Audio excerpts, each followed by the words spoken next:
Hi, I'm Jean-François L'Her. I'm assistant professor in entrepreneurship and innovation at HEC Montréal, or HEC Montreal. I started being interested in what we call cross-boundary teaming, or people coming from different perspectives, different backgrounds, having to understand each other quickly and becoming a team quickly, because it's more and more common today. We see somewhat of a knowledge explosion that's been on over the past few decades. We become more and more specialized. We can look just at the number of divisions that we have here at the conference. They've become a lot more numerous than they were before, or the number of fields that have spanned into subfields. And the problem, however, they've not narrowed accordingly. So we've had to collaborate more and more with other entities, other people coming from different backgrounds. And how do we do this well is a central problem for most organizations today. I started reading a lot about team diversity and all of the research that's been done on team diversity. We've done a lot of research on that over the past few decades. At first, we thought that surface level diversity, such as age, gender, and ethnicity, were detrimental to team performance, but deep level diversity, such as education, years of experience, were beneficial to team performance. But reading a few more meta-analysis on the subject, we see that team diversity actually doesn't produce benefits in terms of team performance without really processing that knowledge within the team. We can look at the research done by Gerald Stasser and his colleagues, who put together different people within a group and give them different information, and the group usually ends up talking about the information that is commonly shared in the group, instead of discussing the information that is uniquely shared by team members. And when you look at that literature, it informs the challenge of cross-boundary teaming, but it also has limitations. This research is mostly looking at teams as stable, well-bounded structures that have to be well-designed to perform well. But in today's age, it's difficult to well-design team when we're going in a project that's new with people that are all strangers around the table. And we have to take more of a process perspective to understand how do people come to work well together and collaborate effectively. And also there's a way to see knowledge that is a little different across fields that can help better understand cross-boundary teaming. Team researchers or team diversity scholars usually see knowledge as information that can easily be transferred across individuals or groups, while other research has shown that knowledge actually is socially embedded, and it doesn't really transfer necessarily easily from one context to another. It is also invested, so we're not always interested in changing our practice, for instance, to adopt a new practice because we've been invested in developing our knowledge through time. And so this creates different kinds of knowledge boundaries that are not really accounted for with the indexes that we use in team diversity research. A team, for instance, of 2 nurses, 1 social worker, and 2 psychologists would be seen as diverse as a team of 2 nurses, 2 investment bankers, and 1 designer. But the knowledge boundaries that they actually have to span to work well together are very different. They may have different language that they use, so different words, but they may also have different interpretation of the same phenomenon, or they may also have different interests. And if you consider the thickness of those knowledge boundaries, you can better understand what the processes those people must engage in order to be successful. And that's one of the papers that I'll be presenting here at the Academy. We often ask ourselves, what are the best practices when we try to engage in cross-boundary teaming or extreme teaming, having different people around the table with different perspectives. It's really a matter of what is the task that has to be accomplished. Not all tasks necessitate knowledge to be shared across groups.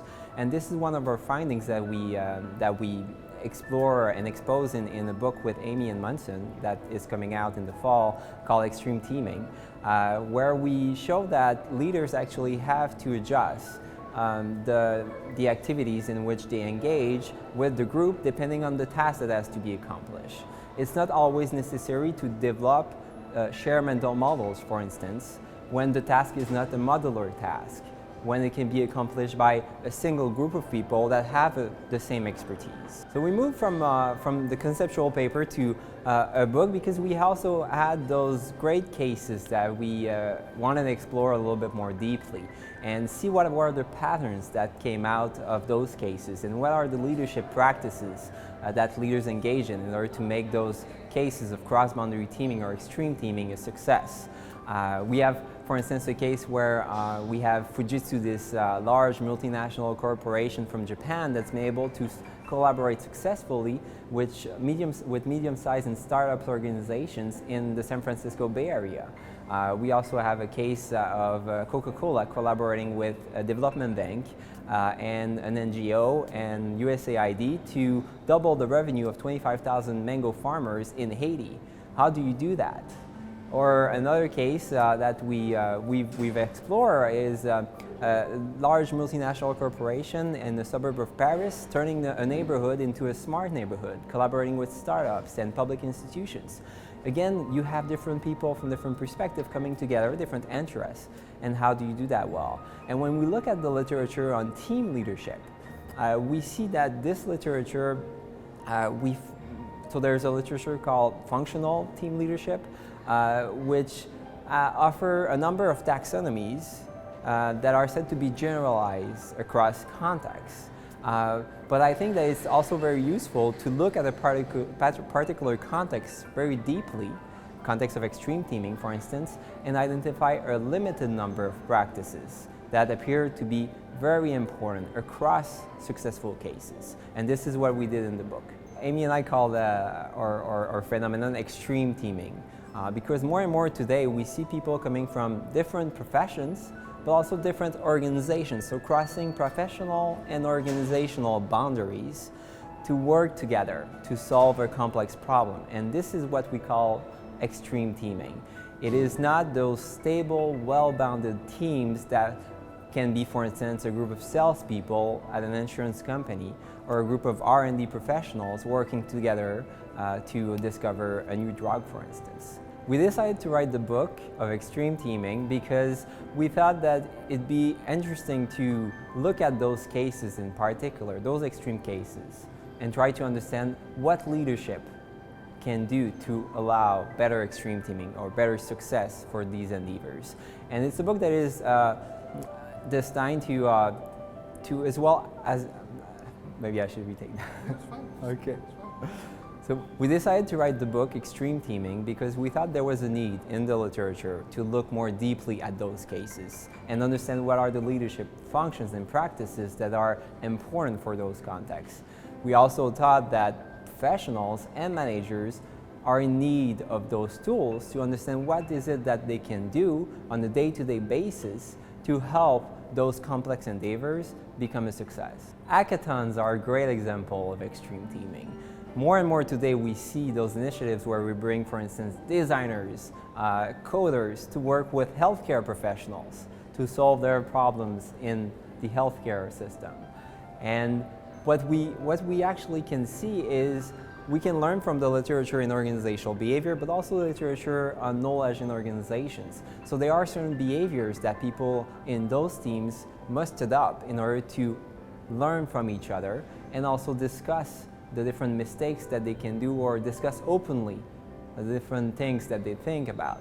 So find themselves in a psychologically safe environment. Also, they can use certain objects, knowledge objects, that are well recommended when you team across boundaries in order to better understand the interpretation that the other person that you're collaborating with has in mind when they are explaining or tackling a certain task. There are a few advices that I can give to leaders of extreme teaming. For instance, setting a mission that will talk to each of the project participants is extremely important. And tapping into the values that are commonly shared by the people around the table is something that we've seen that has been successful before.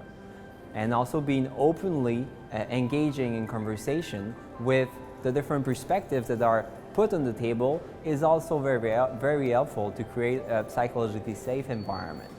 It's also very important to bring at some point some knowledge objects such as prototypes or sketches, blueprints, so that people can create things together. And it may take time, but as they go, better understand each other, and doing so, better work together.